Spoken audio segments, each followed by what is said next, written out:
All right, welcome everyone. And our topic for today's Agile Boulder meetup is test-driven development in the larger context in terms of TDD and ATDD.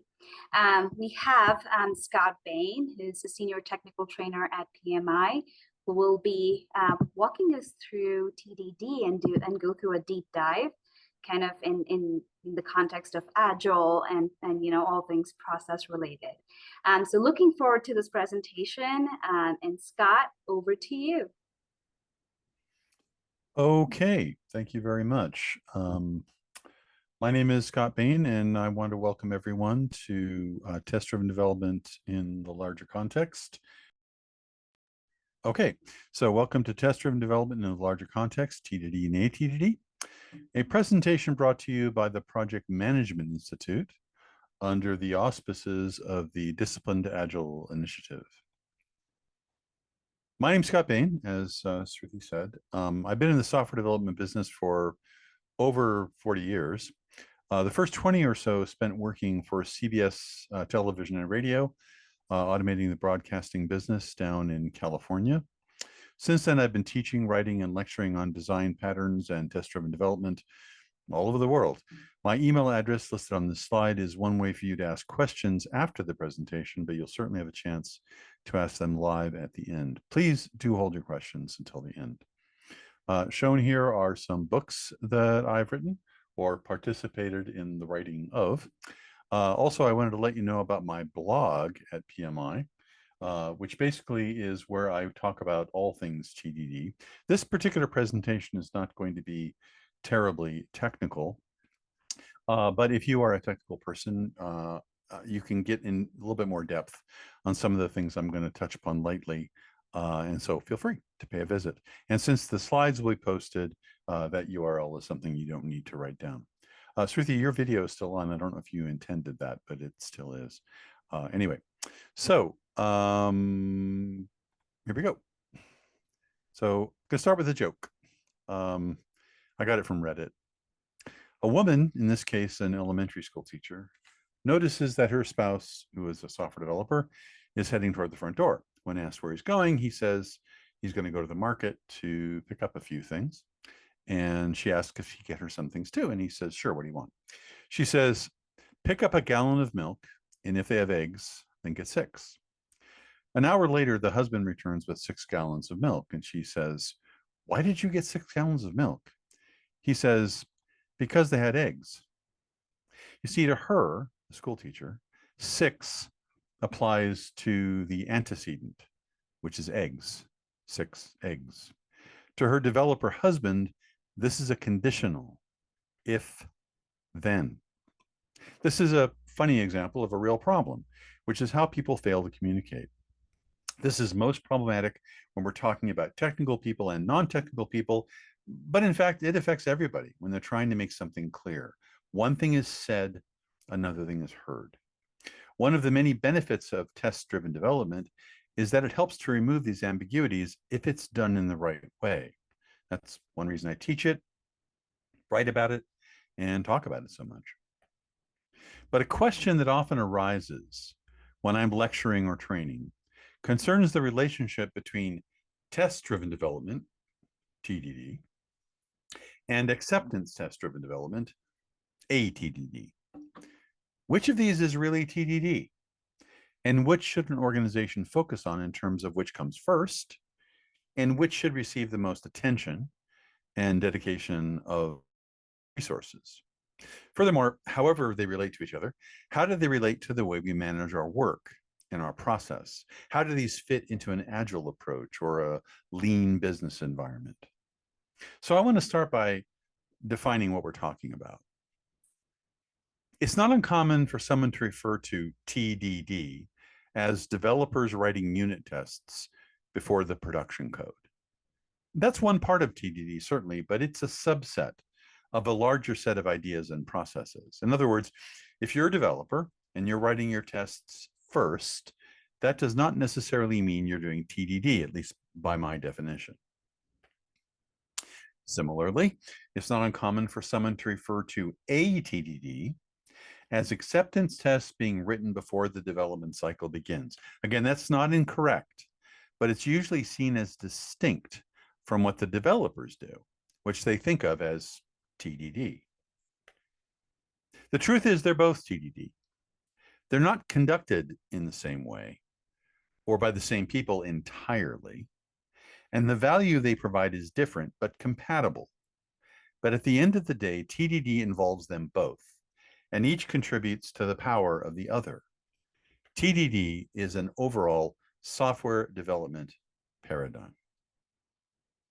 So I'm going to begin by investigating these two forms of the overall test-driven process, which I will call, just for clarity, ATDD and UTDD, or unit test-driven development, which is what most people think of when they hear TDD. I will show how they're different from each other in terms of who's involved, who creates these tests, updates them, and can ultimately read and understand them in the future. I will use the term audience to describe these different groups. Also, I want to talk about how they should be trained to make these processes most effective. Also, they differ in terms of when they are done and the granularity of the activities involved. This is cadence. I'm going to call it cadence. And as we shall see, it's quite different, and for good reason. Finally, I will examine the difference in the value and necessity of the effort to automate these two processes. Both certainly can be automated, but how critical is this automation? What value is derived with it and without it? And where should the effort to automate fall in the adoption process? I'm just going to call this section automation.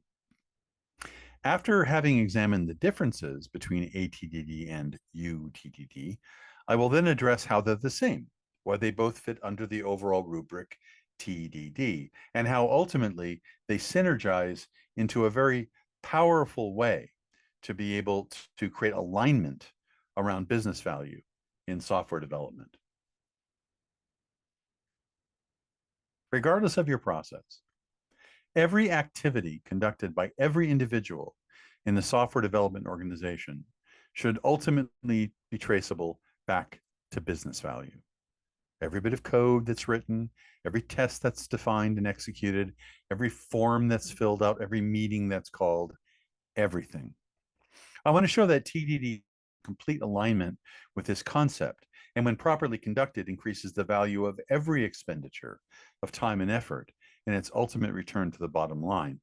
TDD is not, of course, free. It has costs associated with it. We need to ensure that the return on the investment is as high as possible and continues for as long as possible. It also needs to be traceable back to value.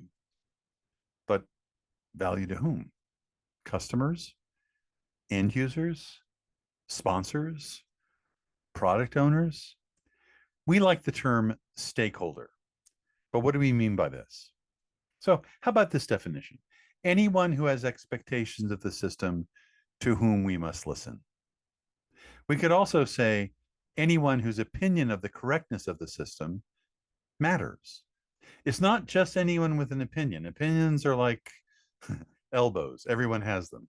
It's only those that we need to pay attention to. So here's some examples. Somebody wants to reduce the resources that we spend on fixing defects. Stakeholder. Someone wants to gain market share from competitors. Stakeholder. Someone wants to comply with a critical law or regulation. Stakeholder. Someone wants their own job to be more sustainable. Stakeholder. There are often many more stakeholders than we originally imagined. End users are stakeholders, of course. We often get requirements from them or from those who understand their specific needs. The people who are paying for the software should have a say, right? Sometimes we engage in activities that are required by a regulating body, from the government, for example. That body becomes a stakeholder. An end user license agreement, for example, has to be created and maintained. It's not free. It has to have a stakeholder. Who is that? No end user ever asked for such a thing. The legal department did. We sometimes make software for other teams to use. When we do, they are stakeholders. If you're a developer, you often put things into the software that are really just for you to make something easier to remember, trace, or maintain. That makes you the stakeholder. I could go on. Stakeholders abound. So there are the business stakeholders, which includes all the people we usually think of as customers, project managers, end users, and the like. But also developers. Sometimes they write code or create components for themselves or other developers or other teams to use. We might create tools to increase the efficiency of development, for example, DevOps. Testers, they have a view of the system that focuses on correctness and the ability to replicate defects. We call this collectively the triad of stakeholders. It's a term I learned from Ken Pugh. They all have different valuable views on the specification of the system. So overall, TDD must always align with stakeholder value. Now let's look at the difference in audience for these two forms of TDD. Acceptance tests should be created by a gathering of representatives from every aspect of the organization that is a stakeholder to a given product or feature. Business analysts, product owners, project managers, legal experts, developers, marketing people, testers, end users, or their representatives, etc. The triad I just spoke of. The specific expression of an acceptance test should be selected based on the clarity of that form, given the nature of the organization, its stakeholders, and their work. Many people find the given, when, then textual form, which comes from Dan North's behavior-driven development, to be the easiest to understand and create. Others prefer a different kind of artifact. Typical business analysts, for example, spend much of their time looking at spreadsheets or Gantt charts or candlestick charts, things like that. I once worked with an organization that did chemical processing, petrochemicals. I noticed that in all their conversations and their meetings, they use images like these in their PowerPoint slides and on their whiteboards and so forth. To most people, including me, these would not be very easy to understand, but for this organization, they were obvious and clear to everyone. For them, expecting their acceptance tests this way lowered the bar of comprehension. Sometimes the stakeholders are other developers. They like flowcharts or UML diagrams or even code. The point is, once the stakeholders of a given piece of software are identified, the form of the expression should be whatever is clearest for them. The notion of automating these tests should never drive their form. Any representation of acceptance can be made executable given the right tools, even if those tools must be created by the organization. Choosing, say, robot or fit or SpecFlow to automate your acceptance tests before you identify your stakeholders' language is putting the cart before the horse. I'll get into some details on this later in this talk. ATDD is a framework for collaboration that ensures complete alignment of the development effort that is to come with the business values that should drive it. These business values are complex and manifold, and so a wide range of viewpoints must be included. Acceptance tests should be expressed in a way that can be written, read, understood, and updated by anyone in the organization. They should require no technical knowledge and only minimal training. Furthermore, when training people to do ATDD, you must include all the stakeholders in the training, because that's how you should actually conduct ATDD.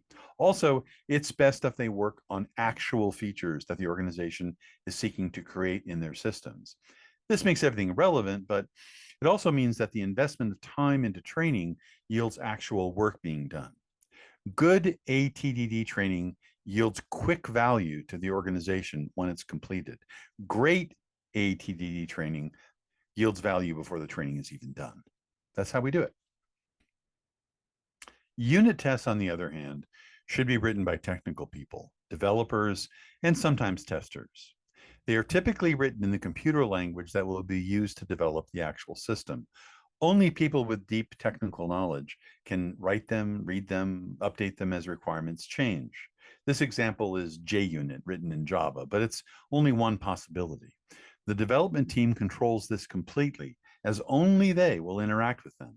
But the critical training aspect here is extremely different. At the Java One conference several years ago, Jim Coplian gave a talk about TDD adoption by developers. He said that he had seen a repeated syndrome where TDD, or UTDD as we're calling it, starts off great, but as the test suite grows in size, the maintenance burden of the tests themselves grows to the point that the team can no longer afford it. He said that he had concluded from this that TDD is not a sustainable process, that it's a way to give a project a good start, but it will have to be abandoned eventually. With all due respect to Mr. Coplian, this is simply not true. It can be true, but it does not have to be, and it should never be. Developers must be trained in the techniques that make the UTDD effort sustainable over the long haul. This includes test structure, test suite architecture, what tests to write and how to write them, tests that should be avoided, and so on.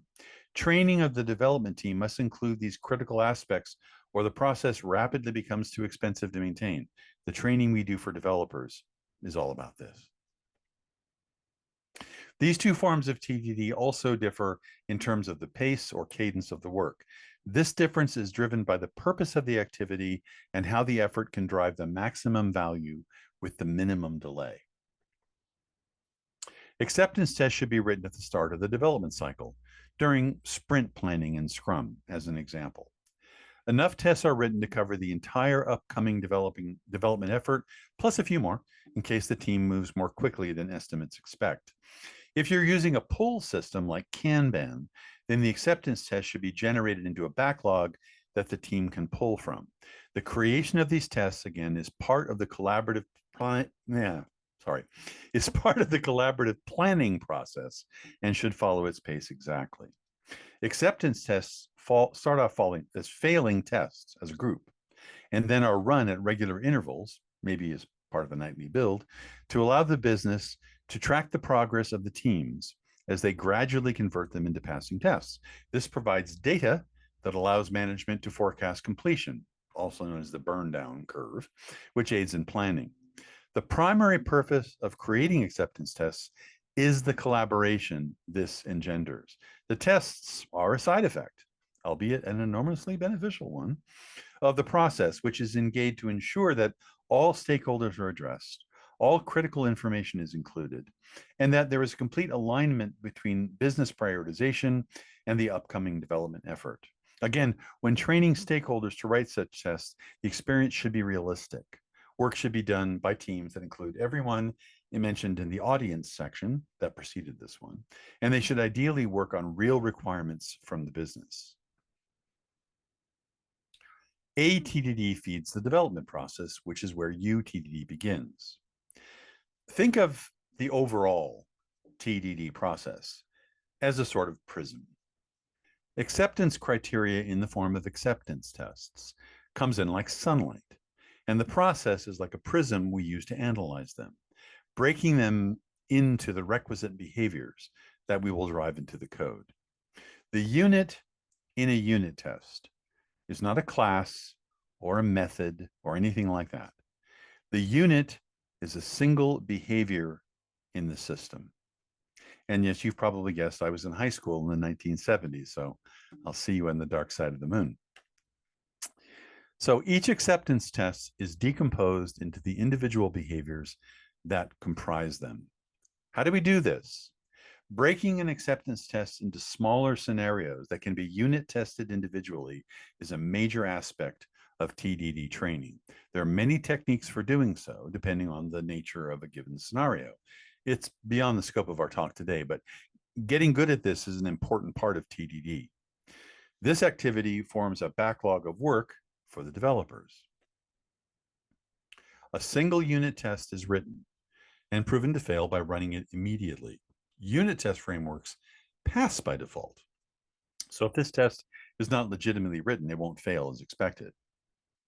Put another way, it's possible to write a unit test accidentally that has no way to fail. The failing test proves that this has not happened because the developer can literally see it failing. The developer does not proceed without such a test and without a clear understanding of why it's failing. Then the production work is done to make this one test pass immediately. This confirms that the test was failing for the right reason because of the way we make it pass now. The developer does not move on to write another test until the current one is green. The guiding principle is that we never want to have more than one failing unit test at a time, and therefore the test is a process gate, determining when the next user story or similar artifact can begin to be worked on. Note this is quite different from acceptance tests, where many are written, all are failing, and then used as a tracking mechanism to measure team progress through the iteration of the work. Next, another test is written and shown to fail, while the previous test continues to pass. We run them both. Once this test passes, another is written, and so forth. With each new test, we watch it fail, and then we make it pass, always running the previous tests to ensure that they continue to pass. If one or more of them begin to fail, we stop immediately and figure out why our suite has become unsustainable. When training developers to write these tests properly, we use previously derived examples to ensure that they understand how to avoid the common pitfalls that can plague this process. Tests can become accidentally coupled to each other. Tests can become redundant and fail in groups. A new test added to the system can cause other older tests to fail. All of this is unavoidable. All of this is avoidable, but requires that the developers who write them are given the proper set of experiences in the right order, so they are armed with the necessary understanding to ensure that the test suite, as it grows large, does not become a maintenance problem. Such training must be hands-on and must be focused on these issues. It's not enough for developers to simply know how to write unit tests. Remember, though, that all these behaviors were decomposed from acceptance tests. So as the system continues to be deployed and sufficient unit tests are passing, then the acceptance tests also start to pass. This view is a little bit conceptual because one acceptance test will imply fewer or more behaviors than another. And in fact, you will have some acceptance tests that imply only one behavior. This does bring up a question, however. What should be written as an acceptance test? What should be written as a unit test? Are these tests connected to each other? Do they test some of the same things? There is a traditional view about this, which you might not be too surprised to hear I disagree with. This view is from a long history of software testing, and it shows a seeming tension between the various layers of tests that we typically create. In this presentation, I'm focusing on the top of the pyramid, acceptance tests, and the bottom, which are the unit tests. But keep in mind, we could have similar conversations about API acceptance tests, integration tests, and so forth. The supposed tension is between the value of better feedback versus the value of a broader audience. As we go to the bottom, we get better feedback. Tests are fast, and so they're run more frequently. If one fails, we'll know it must be because of something we just did. Also, unit tests give granular feedback. Each test is about one very specific bit of code. But unit tests are understandable to a very narrow audience, developers, basically. At the top, we get worse feedback. Tests are slow to run, so we don't run them as frequently, maybe once a day or less. When they fail, we won't know why immediately. Also, they're often coarse-grained, which means one can fail for many reasons, so we have to go on a costly investigation. But these tests are understandable to a much wider audience. Everyone in the organization can understand them. The idea is that there's a trade-off. Either you get one or you get the other. The only way to get both is to create duplication between the acceptance tests and the unit tests, but then you increase the maintenance burden when things change. However, this is a false dichotomy. You can have it all. Broad audience, great feedback, no redundancy. It's all about addressing your test architecture. Test architecture is a big subject, but the easiest way to make this clear is to engage in a discussion on automation. Initially, this will be a very different animal where ATDD and UTDD are concerned, but then we'll examine how one particular similarity between them can lead us to a much improved way of doing test-driven development overall. ATDD is about creating a specification of the system by writing acceptance criteria collaboratively. This can be done in many different formats, but they're all rooted in the concept of given, when, then. This is an example of writing such a test using that exact language. Given a sale of $10,000, when the discount is calculated, then the result is 10%. Anyone can understand this. This is rooted in the notion of cause and effect, which we begin to understand as children. The specification alone is extremely valuable because it promotes both accuracy and precision. It also ensures that all the stakeholders involved are represented. All points of view are included. Nothing has been missed. If we want to automate our acceptance tests, there are many different frameworks for this. Most of them are open source and easy to obtain. Each is better at a different form of specification. If you determine that this literal given, when, then textual form is right for your stakeholders, and if you're a Java shop, I'd recommend Cucumber. If you were a .NET shop, I'd point you at SpecFlow. If your stakeholders preferred tables or spreadsheets, I'd suggest Fitness, and so forth. Just for an example, I'll arbitrarily pick Cucumber, but they all work basically the same way. Cucumber will parse this text file, and for each statement it finds, we'll try to find some code to run. For example, it will see, given a sale of $10,000, and look for some code, a function, which in Java is called a method, that matches this wording in the way that it's named. Where will it look for this? You configure it to look in a particular part of the system where, at the moment, there's no code written at all. Obviously, it will not find it, so it will create it, but with no implementation, just an empty bit of functionality. It's saying basically, this is what I was looking for and could not find. Acceptance test automation frameworks fail by default. They must have a good reason to pass. So this will start off failing because there is no implementation, which of course is exactly what we want. We want all of our acceptance tests to start off failing to create that backlog that allows us to track progress. It will then do the same thing for every statement it finds. What we have now is an automation package that initially does nothing at all. Other frameworks do this same thing in different ways, but in general, this is how it works.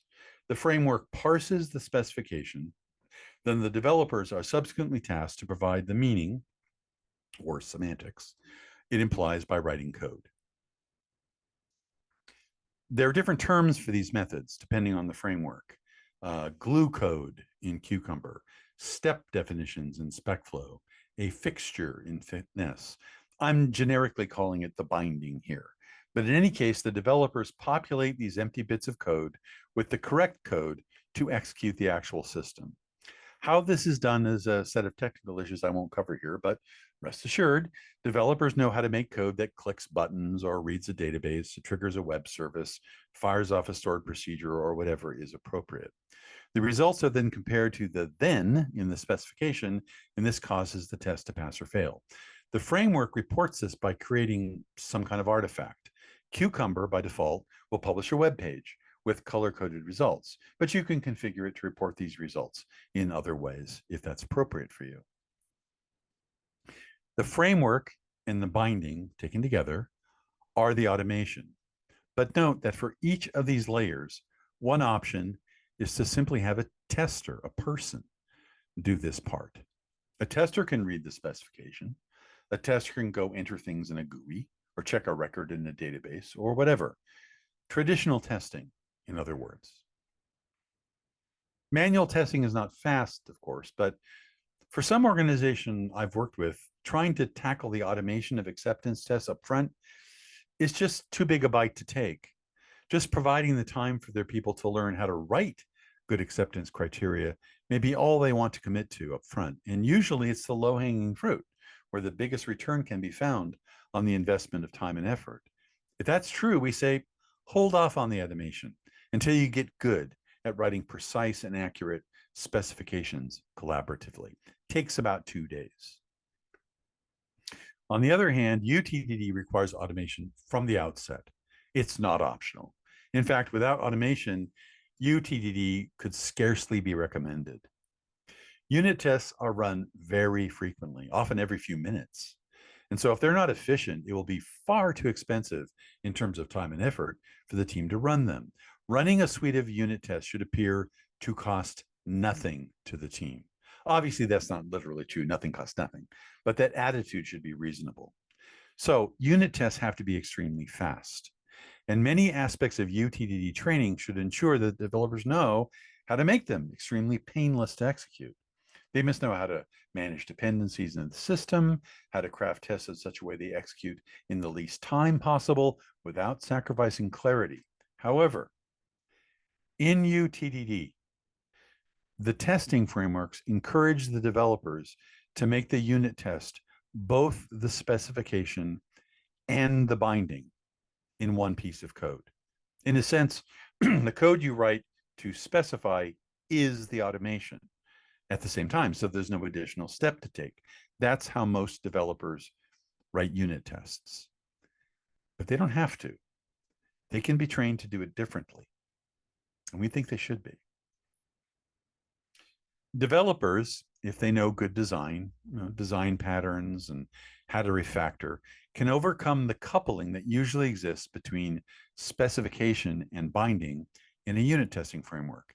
In this case, the specification is one kind of code written in a framework like JUnit or the like, but the binding is written in a separate package of code, essentially utility methods that actually invoke parts of the system that execute the unit test. There are many good reasons to do this in terms of design and code quality, which I won't get into, but for our purposes, please note that this is this.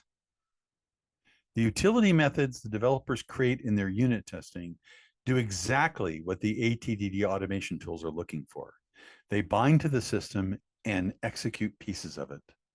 So the work the developers have already done can be used as the glue or the step definitions or whatever the framework calls it. So does ATDD feed UTDD? Does UTDD feed ATDD automation? It's up to you. It depends on the best path for your organization in adopting this way of working. I'm going to show you two very different examples. There are multiple ways for an organization to adopt TDD. Most of the time, it's something in between these two extremes. You can start by learning how to do a TDD, just the collaborative process that brings everyone together to create a shared, robust understanding of the requirements that drive the creation of the system. This alone, for many organizations we work with, is massively valuable. It improves communication and it improves collaboration across the entire team. Excuse me.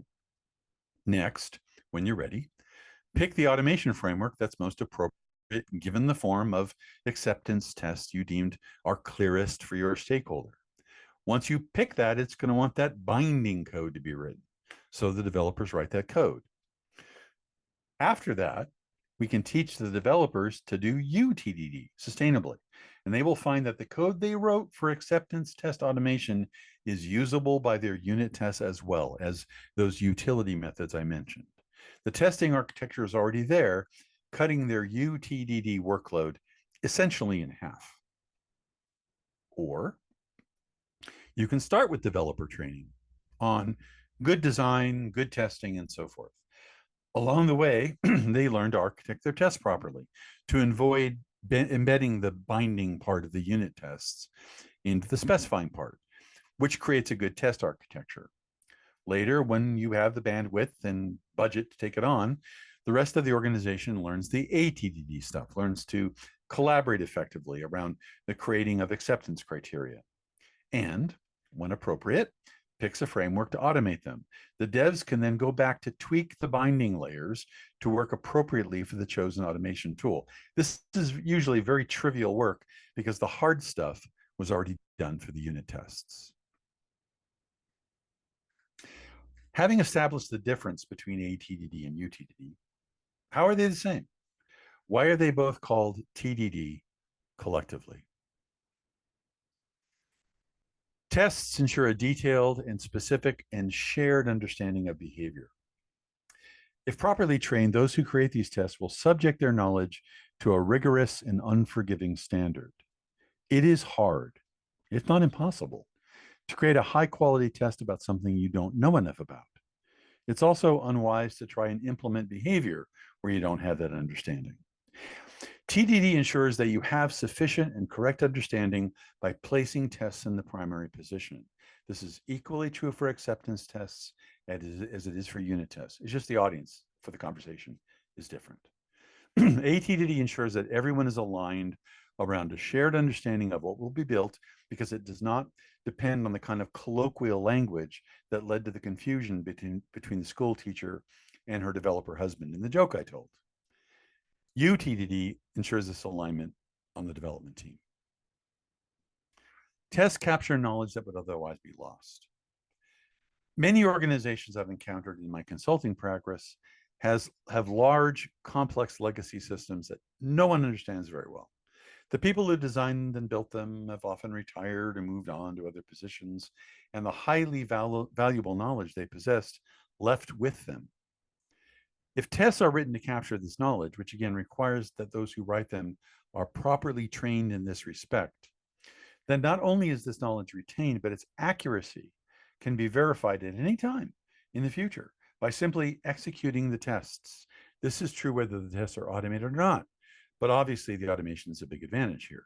This leads us to view tests when written up front as the specification. They hold the value that any specification holds, but they add the ability to verify accuracy in the future. Furthermore, if any change to the system is required, TDD mandates that the tests are updated before the production code as part of the cadence of the work. This ensures that the changes are correct and that the specification never becomes outdated. Only TDD can do this. Tests promote quality design. Anyone can tell you who's tried to add tests after the fact to a legacy system. Bad design is notoriously hard to test. If tests precede development, then design flaws are made clear early in the painful process of trying to test them. In other words, if TDD is done up front, it will tell you early if your design is weak, because the pain you feel is a diagnostic tool, as all pain is. Adequate training in design patterns training as an example, will ensure that the team understands what the design should be, and the tests will confirm when this has happened. What TDD does not do, neither in terms of ATDD nor in terms of UTDD, is replace traditional testing. The quality control or quality assurance process that has always traditionally followed development is still needed, as TDD will not test all aspects of the system, only those needed to create it. Usability, scalability, security, and things like that still need to be ensured by traditional testing.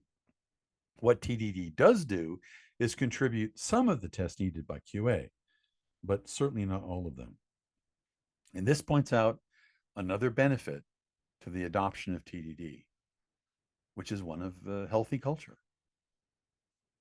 In many organizations, developers view the testing effort as a source of either no news, the tests confirm the system is correct as expected, or bad news. The tests point out flaws that now we have to address. Similarly, testers view the developers as a sort of myriads of problems they have to detect and report. This promotes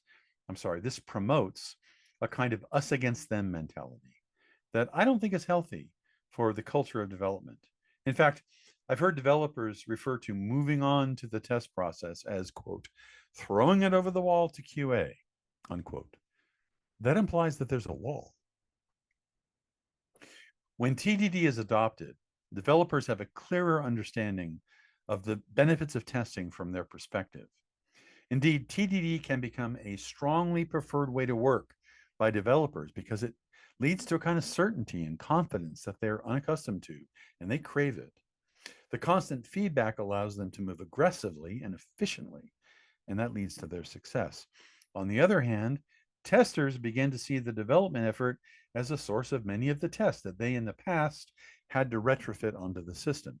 This frees them up to add the more interesting, more sophisticated tests that require their experience and knowledge, which otherwise often end up being cut from the schedule due to lack of time. And this, in turn, leads to better and more robust products overall. Gradually, this erodes this unhealthy wall between these two parts of the development team. We become one team, as we should be. Training on all of this is available through PMI. These are the courses I teach here. The first course is Acceptance Test-Driven Development, which is appropriate for everyone in an organization, both technical and non-technical people. The other three are specifically for developers and teach the technical skills that are needed to create high-quality solutions that are flexible, extensible, and maintainable without over-design. The URL at the bottom of the slide will give you detailed course descriptions. Also, feel free to contact me at any time with questions or thoughts you'd like to share. Driving development from tests initially seemed like an odd idea to most of us who heard it. It certainly did to me. The truth is, it makes perfect sense. It's always important to understand what you're going to build before you try to build it. And tests are a good way to ensure that you do, and that everyone's on the same page. But tests deliver more value than this. They can also be used to efficiently update the system and to capture the knowledge that existed when the system was created, months, years, even decades in the future. They ensure that the value of the work done will be persistent value and in complete alignment with the business value that drives success. TDD helps everyone. So I'd be happy to take any questions you might have. We were thinking about having this be in the chat. So I'm going to bring up the chat window. And if you have a question you'd like to type into the chat, I'll read your question and then I'll answer it here in voice. So any questions you have, please ask them now. Scott, are you able to pull up the chat? There are a couple of questions from Julian. Actually, one I'm question. sorry, I just taken my headphones off. So could you ask that question again, please? Scott, are you able to access the chat? I have the chat up right now. Okay, perfect. Awesome. So if people want to type their questions into the chat, sometimes people like that because, you know, they don't like to talk in front of people, whatever. So this is Julian Sauge. Knowledge capture persistently. I could not agree more with this. Neither replaces traditional QA when starting greenfield. It would seem that your AT&D becomes your QA testing. No, AT&D is done before development starts.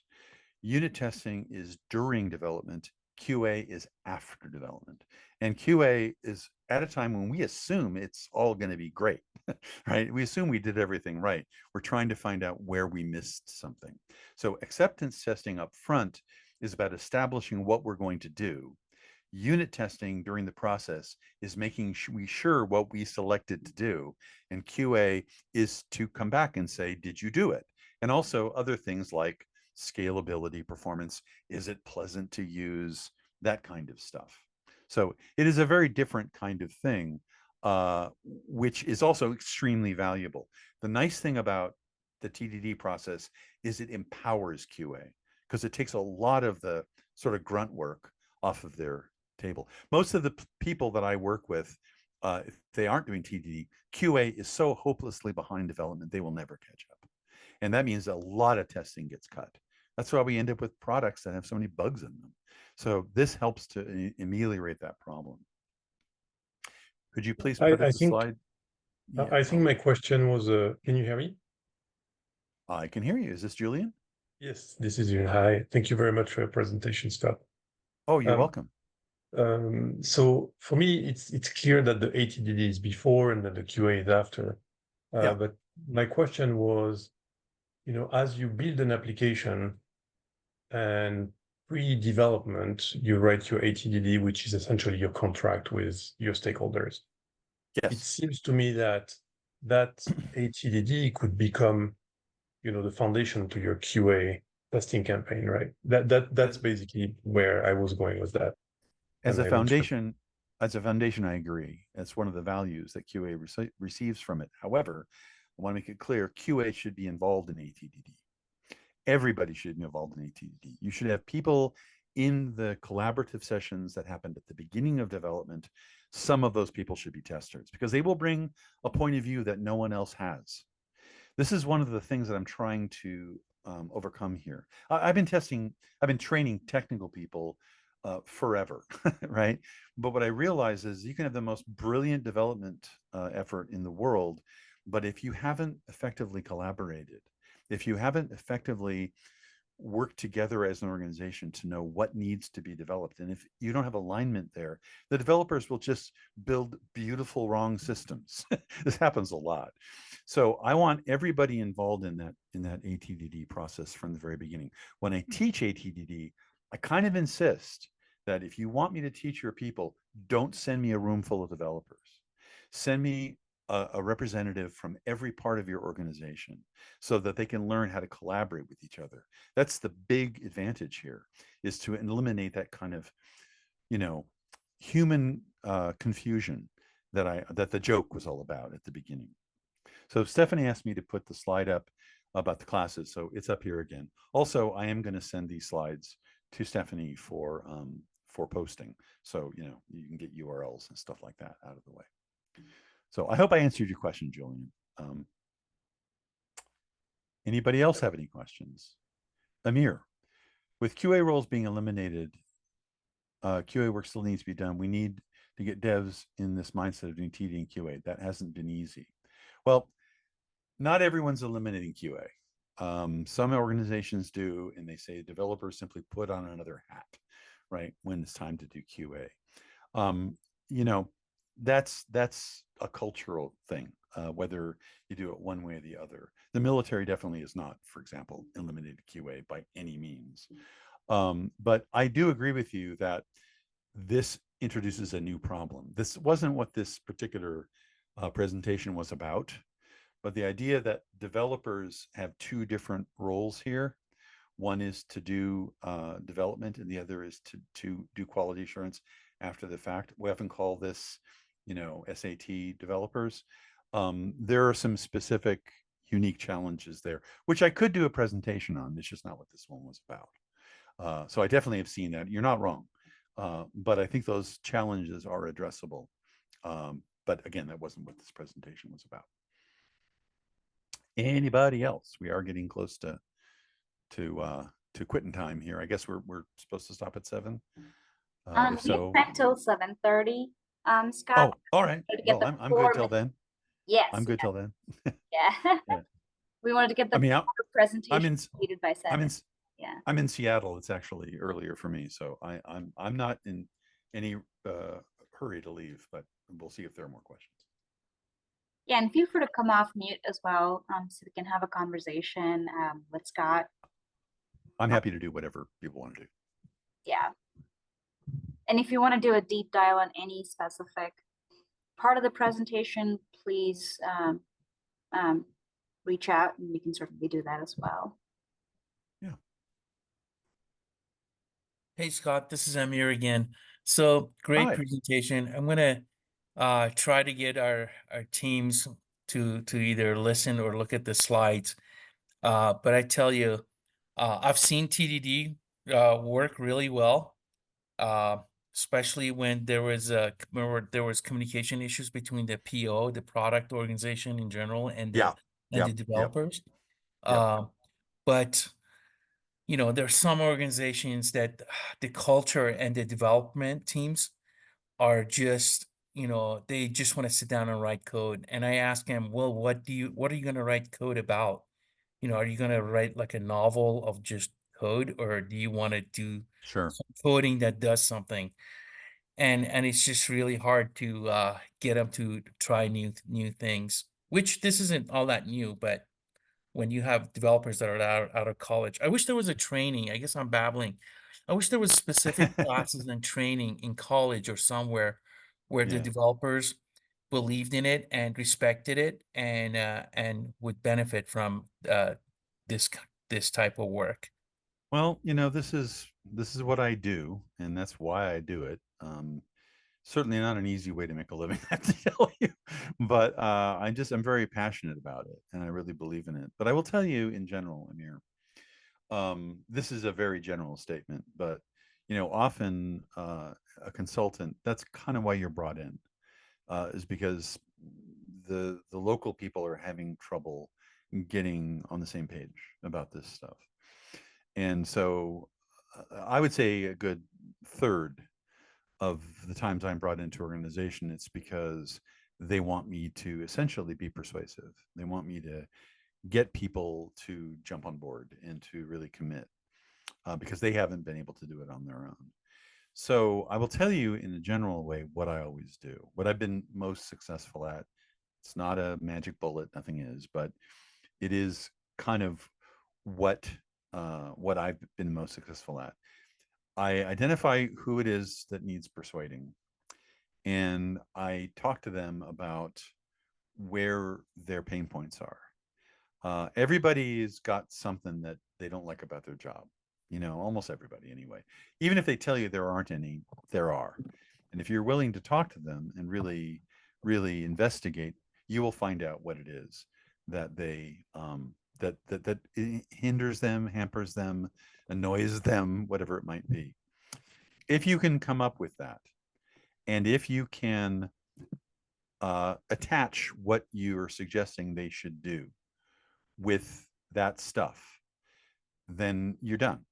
Once they understand it's in their best interest, everybody wants to operate in their best interest. And I like this for three reasons. The first is it means I have to find out about them, which I should anyway, right? I shouldn't be consulting with somebody I don't understand. The second thing is that it connects to something which they already are thinking. It's persuasive, in other words. And the third thing is it's true that if I can't figure out a way why what I'm saying, you ought to do this, right? You ought to learn design patterns. You ought to do test-driven development. You ought to do acceptance testing, whatever it is. If I can't connect that with something that will genuinely improve what's going on with them, maybe I'm wrong. I mean, I should hold myself to that standard. I shouldn't be suggesting things just because I think they're cool. So I like all the aspects of that. So that's the way I approach it. I'm not saying that's easy. That's not easy. You have to get people to talk to you, and you have to have them be willing to tell you where they fail. And that itself can be very challenging.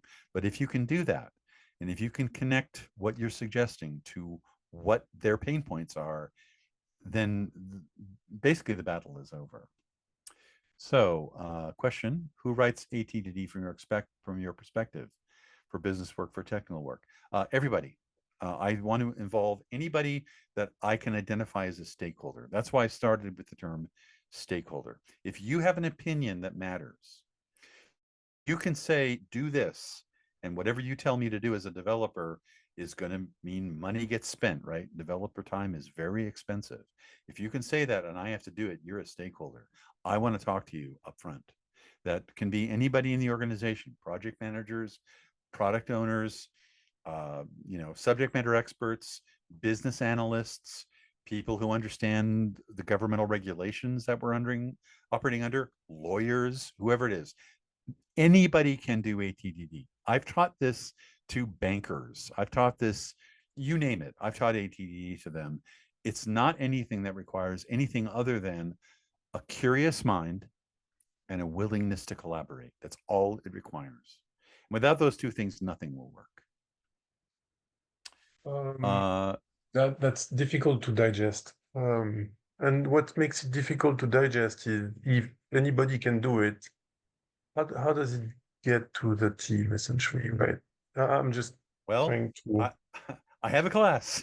I have a 2-day class, and people come to this class and I lay it all out for them over 2 days. I teach them how to do it. They do it. They learn how to write acceptance criteria collaboratively with technical and non-technical people. That's why I say, send me those people. And they work on real things from their business. So send me people who are working on similar products so they can collaborate around those products. And I also teach them other things too, like how to break acceptance tests down into smaller tests that can be unit tested and things like that. But it's all done on real things. I can't think of any other way to do it. But it takes 2 days, right? So I understand that this is not something you can just wrap your head around with me talking to you for 20 minutes. There's a lot to it, but none of it requires technical knowledge. Unit testing, TDD, that stuff does require technical knowledge. I teach that too. But what I realized was that the big gap in most organizations is the ability to collaborate across that boundary. So my AT2D course is totally focused on that. I mean, Stephanie for business answered. work, I would agree that anybody can do it. For technical work, I don't know if I agree with that, right? In the sense that when earlier you were presenting the business angle, the test angle, and the development angle. When you have technical work to do, when you have Okay. write a new API to change the database schema, etc. Sure. As an example, Sure. right? Sure. If it's purely technical work, if it doesn't have a business aspect to it, if you're doing DevOps, for example, your stakeholders are developers. They're not the business people. I wouldn't involve them because they don't have anything to contribute. They don't know what you need as a developer. So I said, you must identify your stakeholders first. That sometimes doesn't include business people. If it doesn't, it doesn't. But once you know who your stakeholders are, because of the nature of the work you're going to do, right? DevOps work would not include lawyers, right? They don't care. They don't know anything about it. Once you've identified who your stakeholders are, those are the people who now need to collaborate. But the effective collaboration is still the critical thing. So that's why I said it isn't necessarily given when then. It isn't necessarily a table. It isn't necessarily a drawing. It could be code. You could collaborate and express absolutely acceptance criteria in unit tests if everybody involved is technical. So that's why you have to start with that. Yeah, and anybody can do it. I like that because traditionally, the weight of doing that ends up on the product owner in the very large majority of cases, right? Well, as soon as you've crossed over that line to where there are issues now that are pertinent to the product owner, whenever that is, that's when they need to be brought into the process. Because if you don't, then you are going to miss something that they understand that you don't. And that's why we often develop the wrong software. I mean, it's a really common problem in this industry that developers do a bang up job making the wrong thing. I can't tell you how much that happens. So that's because we did not include the right people in the conversation. And I agree with you. Not everybody is in every conversation. For one thing, if everybody was in every conversation, that would be a pretty unwieldy conversation. So you want to identify who are the stakeholders to this part of the development effort. Yeah, I like that. I like that. And educating people in being specific on what is their expectation out of the work that's going to be done by X. Yes. I like that. What you have to understand is that what success is in software development is two things. It is creating systems that can be maintained so you don't lose value over time. But it's also meeting expectations. And expectations and requirements are not the same thing. So when you get the requirements, if you don't understand the expectations behind them, then the chance that you will meet those expectations is luck. So I don't want to do that. I want to peel back where the requirements come from, whoever they come from. Again, could be other developers, could be lawyers, could be whoever, could be regulators. I want to peel back where those requirements come from so I can align with the value that drove them in the first place. And that's what AT2D allows you to do. Again, everybody's got to know how to do it. I'm not saying this is something you can just call a meeting and it'll happen.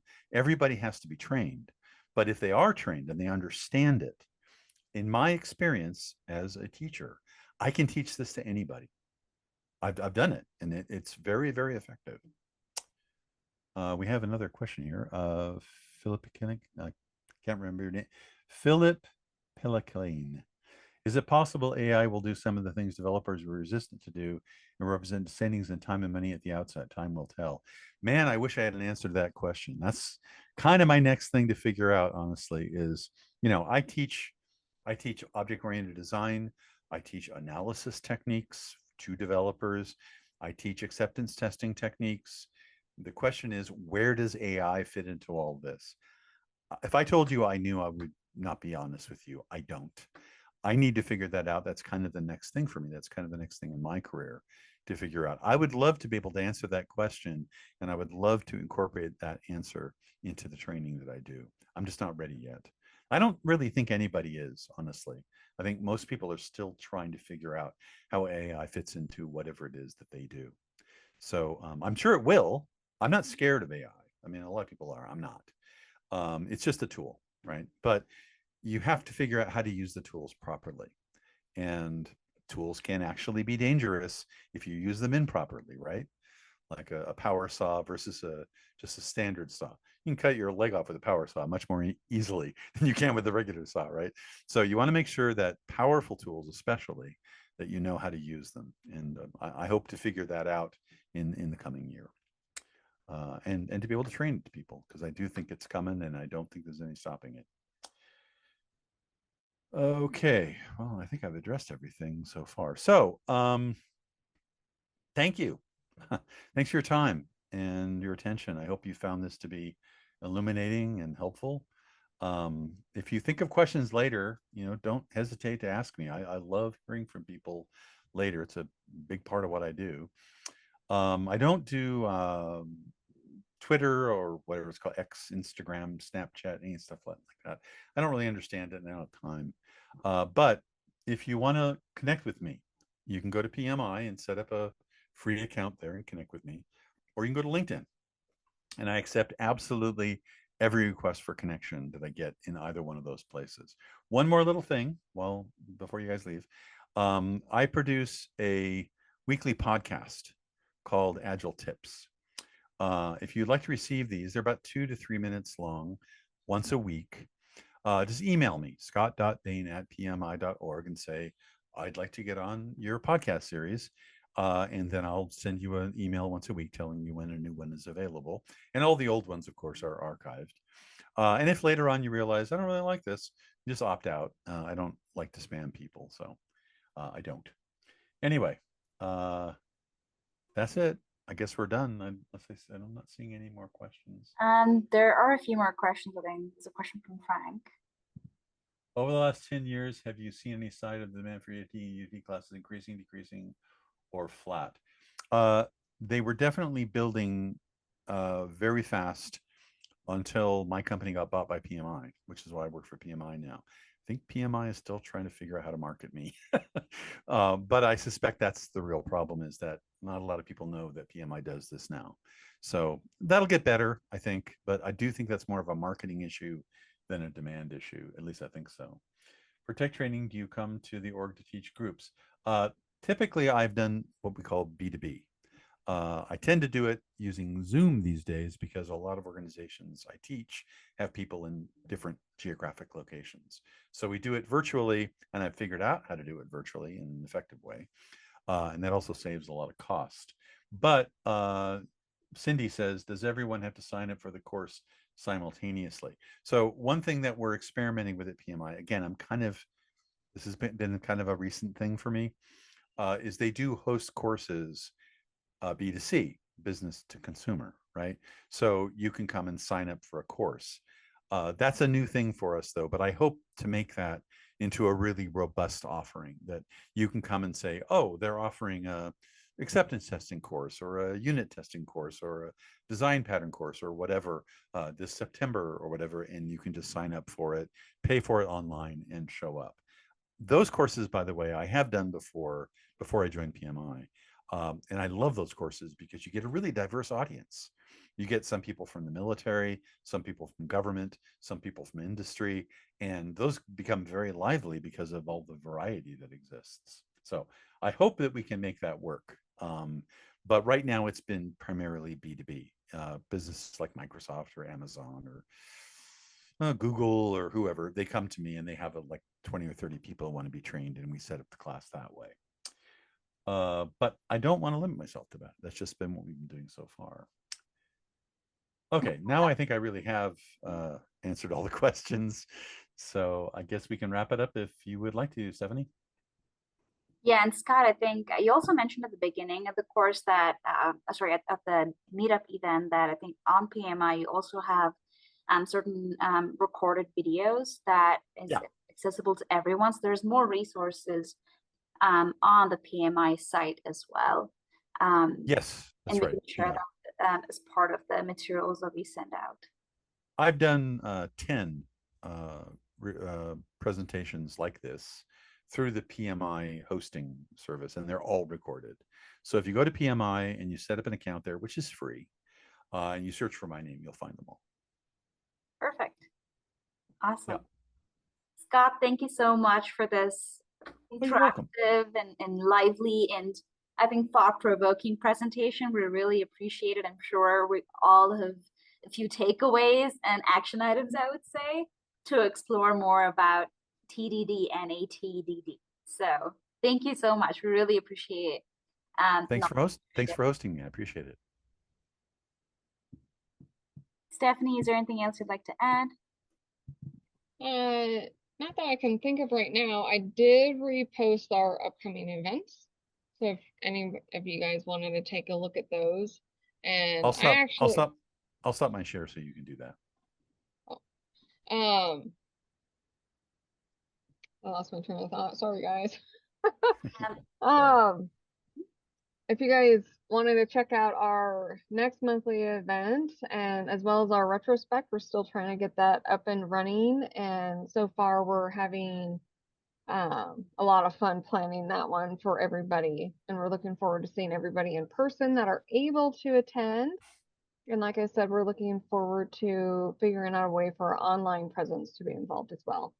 So if you have any thoughts on how we can do that for the online presence for you guys, please reach out to us and let us know. We're always willing to take any comments on that. So I think that's about it.